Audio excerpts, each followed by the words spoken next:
professor de artes do curso Líder. Então hoje nós vamos dar continuidade à nossa segunda aula. Lembramos que na nossa primeira aula, no nosso primeiro módulo da apostila de artes, nós vimos o que é arte. E hoje, na aula de hoje, nós vamos ver a história da arte, os períodos em que a arte ela se divide.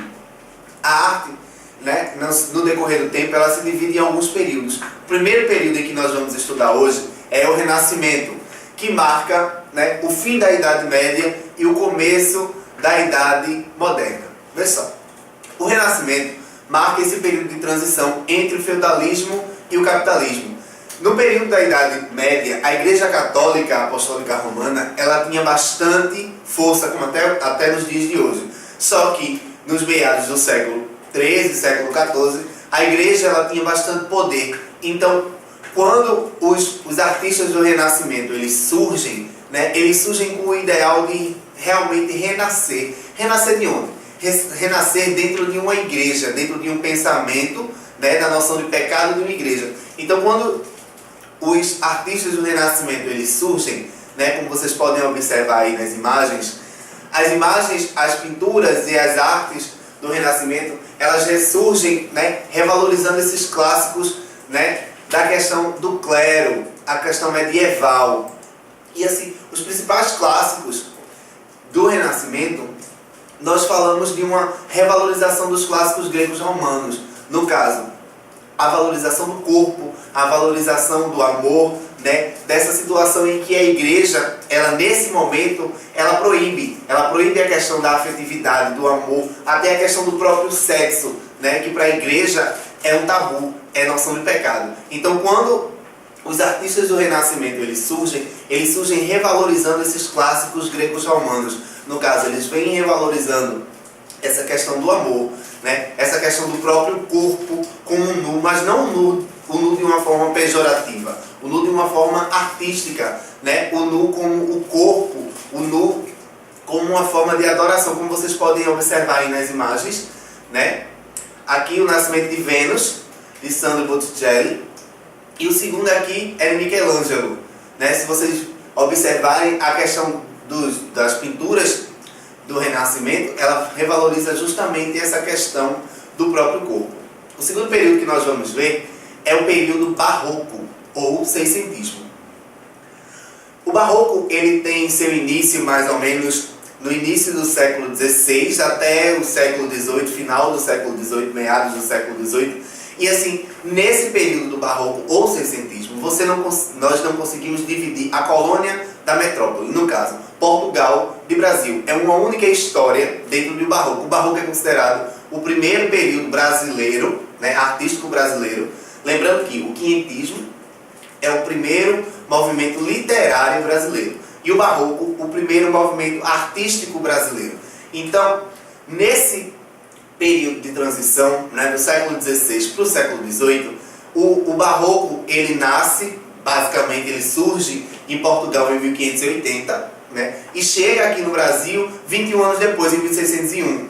Então, quando essas influências de Padre Antônio Vieira, de Gregório de Matos, que vivem nesse período de transição entre Portugal e Brasil, eles trazem a influência do seiscentismo ibérico, no caso do seiscentismo de Portugal, e trazem essas influências para cá. Só que, quando chega a influência aqui, em Portugal, não dividindo a colônia da metrópole, quando chega a influência aqui no Brasil, a mão de obra era basicamente toda escrava, mão de obra negra, como vocês podem observar aí nas imagens.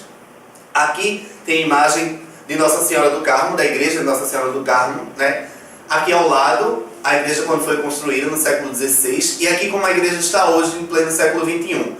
Esse é um dos maiores marcos que nós temos aqui no Brasil, um dos maiores marcos aqui no Brasil, no estado de Pernambuco, da questão do barroco. Essa igreja é totalmente em estilo barroco.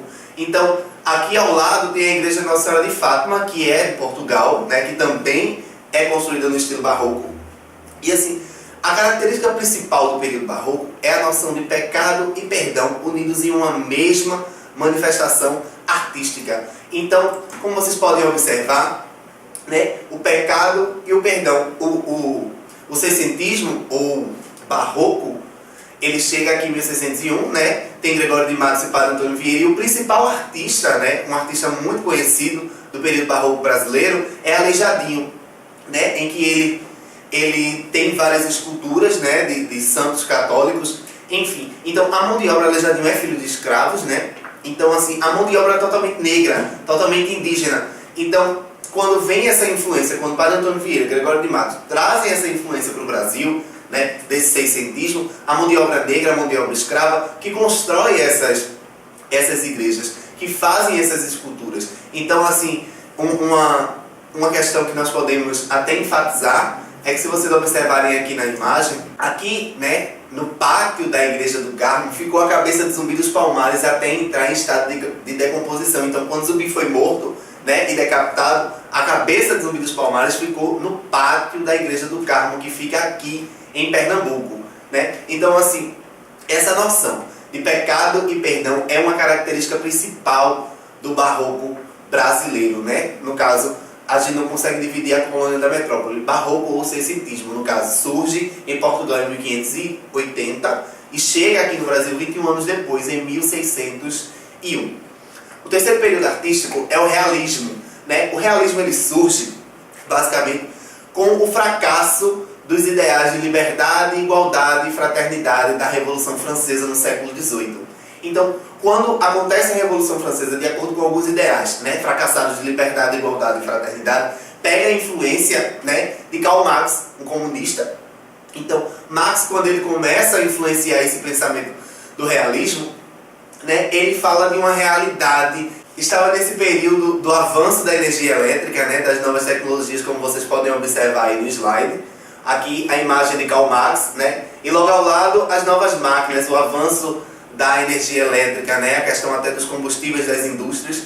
Então, assim, com esse ideal de fracasso da Revolução Francesa, surge o realismo, né? Os artistas do realismo, eles falam, né, basicamente de personagens comuns, a realidade dos fatos, né? Pessoas comuns, a questão da fome, a questão da própria margem da sociedade, que algumas pessoas, né, começam a fazer parte. Fala dessa questão de uma linguagem de fácil entendimento, para que as pessoas entendam que, na verdade, né, o período, ele tem o título de sua característica, no caso, é a realidade plena, o realismo, é trazer as pessoas, os artistas nesse período, eles trazem as pessoas para uma realidade, né? Eles mostram personagens comuns, né? É o carpinteiro, é o trabalhador, enfim, eles mostram a realidade de uma sociedade, sofrendo a influência de Karl Marx, né? Como eu já enfatizei, um comunista, ele traz essa questão da luta de classes, né? Marx, ele fala dessa questão da luta de classes, ele fala dessa questão de revolução. Então, ele, né, é um dos influenciadores do nosso período do realismo. O próximo período que nós vamos estudar é o naturalismo. O naturalismo, como vocês podem observar, o indivíduo é determinado pelo ambiente, né? Charles Darwin, ele fala dessa questão de hereditariedade. Se você observar aí na imagem, né, tem Darwin aqui, né, com a sua teoria de evolução. Então Darwin, ele fala que nós somos objeto do meio em que nós vivemos. No caso, o meio ele modifica o homem ele é totalmente hereditário, né? O homem ele é instintivo, segundo Darwin. Então, dentro desses pensamentos, nós dizemos, historiadores, que o naturalismo é o ápice do realismo. No caso, após o realismo, surge esse movimento chamado naturalismo com essa força dessa questão do instinto, dessa realidade, né? Então Darwin, ele reforça, né, influencia bastante essa questão do naturalismo. Então ele reforça essa questão da hereditariedade, ele reforça essa questão de que o homem ele é objeto do meio em que ele vive. Então, assim, Darwin, ele fala dessa questão. E essa de Queiroz, que é um grande escritor, né, literário, em dois grandes livros, né, O Crime de Padre Amaro e O Primo Basílio, é o ápice desse naturalismo, né? Esses livros que se tornaram filmes logo após, ele fala justamente dessa questão da violência, né? Ele fala dessa questão da homoafetividade, fala dessa questão do incesto, fala dessa questão da própria sexualidade à flor da pele, de uma coisa nua, de uma coisa crua, de realmente as influências de Darwin, né? Dessa questão do ser humano ser um ser animal, um ser instintivo de agir por impulso. Então, se vocês podem observar aí, né, aqui tem a imagem dessa de Queiroz, e esse quadro, né, essa pintura, que mostra justamente essa questão do ambiente, né, um ambiente insalubre, um ambiente promíscuo, né, a própria sexualidade como algo instintivo, algo de realmente corpo. Essa é a principal característica do período naturalista, né? Ele fala justamente dessa questão do corpo a corpo, da carne, do sangue, de ferver as emoções, mas de uma forma instintiva, de uma forma que chega até ser animalesca. Aí vem o surrealismo, que é um período também, né, que surge no século XX, na França, né, basicamente em Paris, e tem as influências de Freud. Né? Ele pega as influências da psicanálise, né? Freud, o pai da psicologia ou da psicanálise, então ele fala dessa questão do subconsciente, do psique. Um dos grandes influenciadores também do surrealismo é André Breton, né? Que vocês podem observar aí nos slides, a imagem de Freud, né? E logo ao lado o mentor do movimento surrealista, que é André Breton. Então, vê só, quando o surrealismo ele surge no século XX, ele também pega as influências do espiritismo, segundo Allan Kardec, que estava surgindo na França nesse período. Então, o surrealismo ele fala dessas águas da irrealidade. Os artistas eles não se prendem a uma realidade plena. Eles falam, né, eles representam algo irreal, algo que emana da sua própria psique, do seu próprio subconsciente. Né? Eles fazem uma representação de algo que não é real, a questão do próprio sonho, do imaginário do próprio ser humano. Né? Então, Freud, dentro desse pensamento de psicanálise, ele pega bastante essa influência, ele influencia, na verdade, bastante esse período surrealista que surge no século XX, né? Basicamente em Paris, na França, e fala justamente dessa questão da irrealidade. Essa realidade ela não é aceita, essa realidade ela não precisa ser observada. Se vocês podem observar aí no slide, né, essas imagens que nos dão uma ideia de algo que não é real. Né? É aí que surge basicamente as pinturas abstratas, né, que retratam algo de irrealidade, que emana realmente do nosso subconsciente. É algo que é pintado, de acordo com os artistas desse período, né, é algo que é pintado com um eu que vem de um subconsciente, de um outro pensamento. O próximo período que nós vamos estudar é o impressionismo. Né? O impressionismo ele também surge na França, no século XIX, e o principal artista, como vocês podem observar aí no slide, é Claude Monet. Né? Aqui está a imagem dele, e a principal obra, que é o Soleil Levait. Né?